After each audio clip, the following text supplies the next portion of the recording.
I am doctor Salman. अच्छा, तो आज हम एक और अभी तो हमने पार्किंसन के डिजीज़ के बारे में भी बात की थी।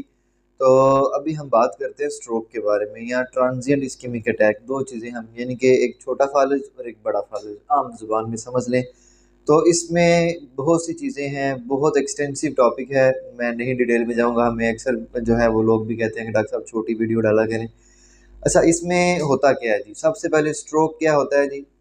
स्ट्रोक है एक दिमाग की नस में एक ब्लॉकेज हो गई जिसकी वजह से दिमाग का एक हिस्सा मफलूज हो जाता है और उसकी वजह से हमारी बॉडी में कोई जो है वो abnormality आ जाती है, कुछ साइड की वीकनेस हो जाती है, कुछ सेंसरी लॉस या मोटर लॉस या हेमीपैरेसिस यानी कि फालज का अटैक जिसे हम कहते हैं वो होना शुरू हो जाता है। इसमें मुख्तलिफ अक़साम हैं। इसमें कई पेशेंट को बोलने में मसला हो जाता है, कईयों को नज़र का मसला हो जाता है। तो ये सारी चीज़ें डिपेंड करता है कि किस टाइप का स्ट्रोक हो रहा है पेशेंट को। अभी हम डायरेक्ट चले जाते हैं इन्वेस्टिगेशंस पे। वो हम आपको पता है उसमें हम सीटी स्कैन करवाना होता है to rule out ischemic stroke और हेमोरेजिक स्ट्रोक, यानी कि मरीज़ को खुश्क अटैक है या जो ब्लड जो नस फटती है उसे हम हेमोरेजिक स्ट्रोक कहते हैं, वो अटैक है या इस्केमिक स्ट्रोक है। अब इनकी भी मज़ीद आगे टाइप्स हैं जो कि हम अभी डिस्कस नहीं करेंगे। अब मैं स्ट्रेट जाता हूँ इनके ट्रीटमेंट में। ठीक है जी। हमारे यहाँ अक्सर डिस्पेंसरीज़ में, हॉस्पिटल्स में तो नहीं, खैर जो छोटे लेवल के सेटअप्स होते हैं उनमें ये होता है कि जो हमारे क्वैक हजरात हैं वो क्या करते हैं, जी फालिज है इस पेशेंट को, साथ ही ट्रीटमेंट शुरू करवा देते हैं। ऐसे हरगिज़ नहीं करना। सबसे पहला test first line CT scan होना बहुत ज़रूरी है।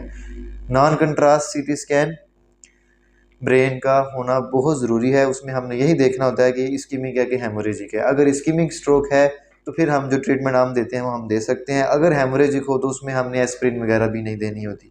उसमें हमने कोई भी एंटी प्लेटलेट जो है वो एजेंट्स नहीं देने होते क्योंकि वो मज़ीद ब्लीडिंग को बढ़ाते हैं। ठीक है। अगर हमने मोस्टली चलिए सी टी स्कैन करवा लिया, अब उसमें आ गया जी इस्कीमिक स्ट्रोक, अब उसमें हमने क्या करना है? असूलन जो गाइडलाइन कहती हैं जी इस्कीमिक स्ट्रोक है, सबसे पहले जो बीपी का इशू है उसको हम जो है वो कंट्रोल करेंगे, लेकिन सडनली नहीं ड्रॉप करना, आहिस्ता से रेंज में लेके आना है। उसमें हमने क्या करना है, जो गाइडलाइन रिकमेंड ये करती हैं कि हमने पेशेंट को एस्प्रिन यानी कि जो डिस्प्रिन है वो हमने देनी है फॉर 2 वीक्स।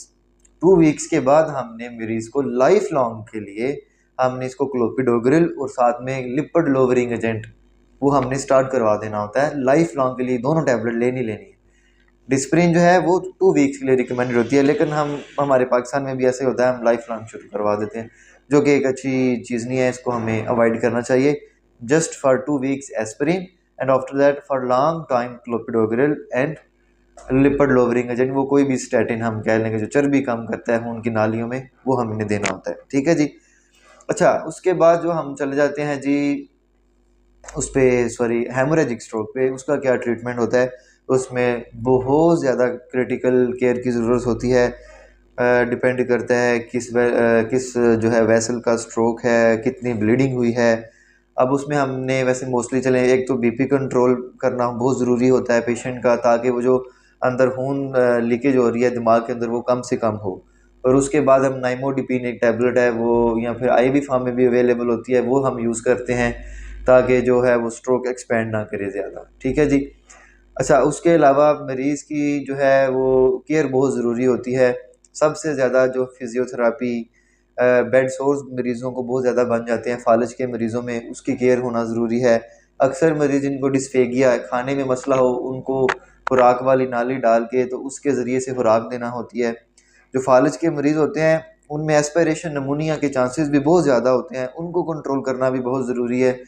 तो जो फालिज तो एक खुद एक बड़ी ख़तरनाक बीमारी है, लेकिन उसकी वजह से जो मरीज़ बेड रिडन हो जाते हैं उनकी केयर करना उससे भी बड़ा एक मसला होता है। उसमें बहुत ज़्यादा एहतियात की ज़रूरत होती है। मरीज़ों के लिए हमें एयर मैट्रेस यूज़ करना चाहिए ताकि उनकी जो न्यूरिशमेंट है वो बेड सोर्स जो है वो ना बने, और ग़िज़ा भी प्रॉपर देनी चाहिए। अच्छा, उसके बाद मैं आपको एक और बात बताता चलूँ। एक TIA टर्म यूज़ करते हैं हम, ट्रांजिएंट इस्केमिक अटैक। ये थोड़ी सी आप लोगों के लिए नई टर्म होगी। कह लेंगे छोटा फालिज है। होता इसमें यह है कि मरीज़ को एक फालिज की सेम अलामात आती हैं। फ़र्ज़ करें जी दाईं साइड की कमज़ोरी हो गई पेशेंट को, लेकिन वो विदिन 24 आवर ठीक हो जाता है। जो फालिज का मरीज़ है जिसे हम स्ट्रोक कहते हैं, सेरिब्रोवैस्कुलर एक्सीडेंट, वो 24 घंटे से ज़्यादा भी मरीज़ का मसला वही रहता है, फालिज का अटैक रहता है। लेकिन अगर वो फालिज हुआ है विदिन 24 आवर ठीक हो गया है, तो उसको हम बोलेंगे ट्रांजिएंट इस्कीमिक अटैक। ठीक है जी। इसमें भी सेम ट्रीटमेंट होता है, लेकिन इसमें हम सीटी स्कैन नहीं करवाते, उसमें ऐसा कुछ मसला आता नहीं है सीटी में। ठीक है। तो इसमें भी हमने मरीज़ को एस्पिरिन देना होता है टैबलेट फॉर 2 वीक्स, उसके बाद क्लोपिडोग्रेल और स्टैटिन फॉर लाइफ। साथ में ज़रूरी होता है कि मरीज़ की शुगर और बीपी वगैरह को और हाइपर कोलेस्ट्रोलीमिया को कंट्रोल किया जाए और एक हेल्दी लाइफस्टाइल अपनाया जाए। एक हेल्दी लाइफस्टाइल अपनाएंगे तो शुगर, ब्लड प्रेशर, स्ट्रोक और सब चीज़ों से जो है वो हम बच जाएंगे। ठीक है। और एहतियात, आपको पता है कि मेडिसिन से ज़्यादा ज़रूरी होती है एहतियात। तो इंशाल्लाह एक हेल्दी लाइफस्टाइल अपनाएं और इन सब बीमारियों से बचें। Thank you very much.